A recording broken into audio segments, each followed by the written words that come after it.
Nous sommes arrivés au centre, les jeunes nous ont accueillis avec une pièce de théâtre. Et la pièce de théâtre était le but de l'enrôlement des jeunes dans l'armée et ils ont réagi comment face à ça? En fait, c'était une pièce pour vous montrer la réalité qu'ils ont vécue sur les terrains. Donc, les scénarios qu'ils ont montés, c'est ça la réalité des enfants dans les forces et groupes armés. Et ils n'ont pas eu dur à revivre en fait le moment. Ouais, normalement, vous savez, en accompagnement psychosocial, de temps en temps, il faut faire revivre l'enfant, les événements, pour qu'il puisse se rendre compte des méfaits commis et prendre conscience maintenant pour trouver une nouvelle piste. Voilà.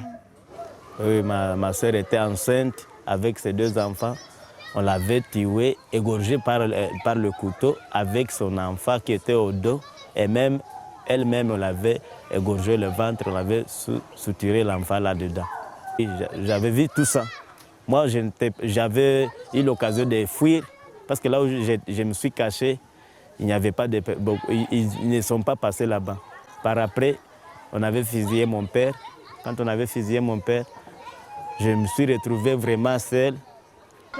Est-ce qu'il y a des difficultés à leur demander de suivre l'enseignement que vous prodiguez ici? Oui, vous savez que ce sont des enfants qui n'étaient pas habitués tout d'abord au commandement des civils. Le premier jour, ils ont cette tendance-là de ne pas obéir, mais ils se rendent compte, mais ils sont maintenant dans un autre monde où il y a ces normes et auxquelles ils doivent s'adapter. Et ils acceptent très facilement. Alors, avec les poules ici, c'est un exemple pour leur montrer que dans la communauté, ils doivent respecter les biens d'autrui.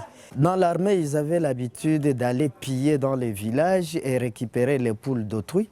Et maintenant, c'est un acte pour leur montrer qu'ils peuvent rester à côté des poules sans les voler, pour leur montrer que maintenant, c'est un bien communautaire et non un acte de vol.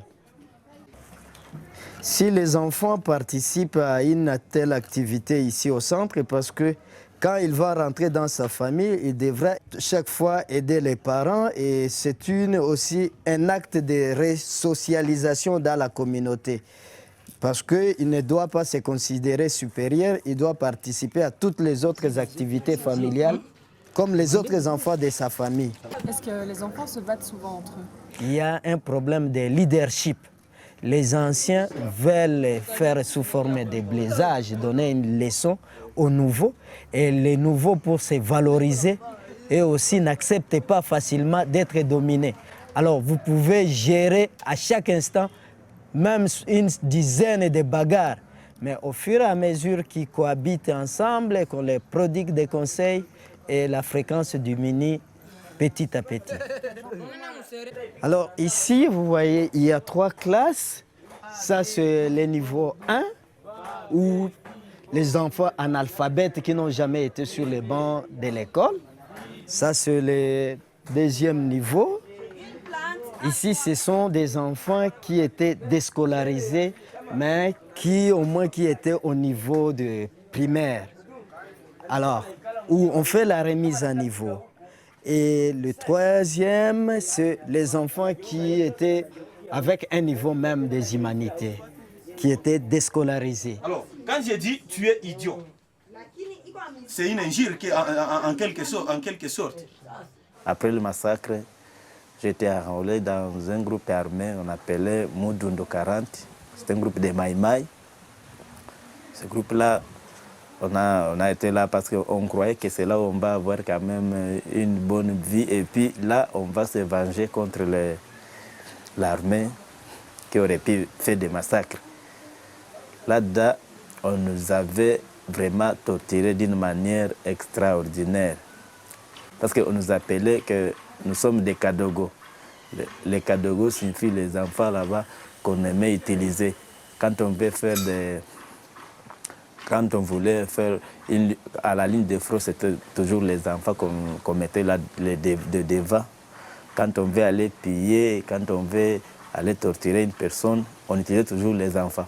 Nous avons déjà vécu des enfants qui ont commis des viols auprès de leurs sœurs et même certains qui ont amené ses propres camarades à violer leur propre maman.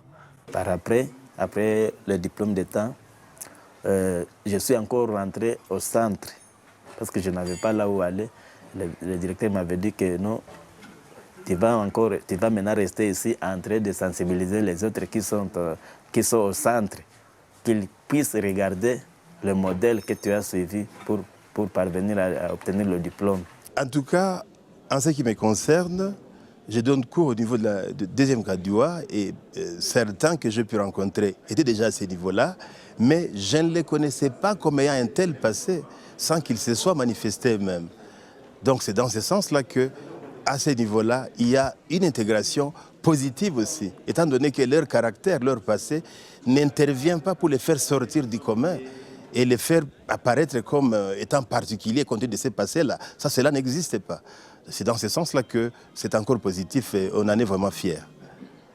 En quoi consiste votre travail? Nous allons dans la rue, nous faisons la sensibilisation, nous récupérons les enfants dans la rue, nous les emmenons au centre. Quelles difficultés vous rencontrez avec ces enfants de la rue? Certaines familles ne sont pas en mesure d'accepter un enfant qui est venu dans la rue. Il n'est pas encadré dans la famille et maintenant il est considéré comme un enfant très dangereux. Il est abandonné totalement dans la famille. Est-ce que quand vous allez chercher les enfants dans la rue le matin ou le soir, est-ce que c'est dangereux pour vous? Ah oui, c'est vraiment très dangereux parce que les descentes sur le terrain ou dans les foyers des enfants se font toujours à 5 h du matin ou à 20 h. À 20 h, il y a un grand problème parce que tous les enfants sont drogués. Maintenant, ils risquent de s'attaquer même sur nous.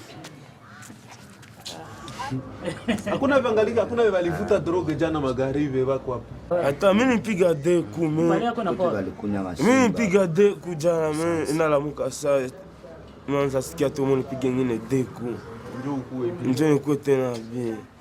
Sasa una mwisho unaweza penda tukufanyie nini? Mwisho mimi naweza penda tu nipate kwa kutia kichwa. Na nisome na mimi metia mkono.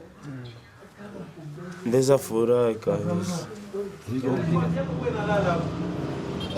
Mie peke. Ulitoka kunyumba kia nini?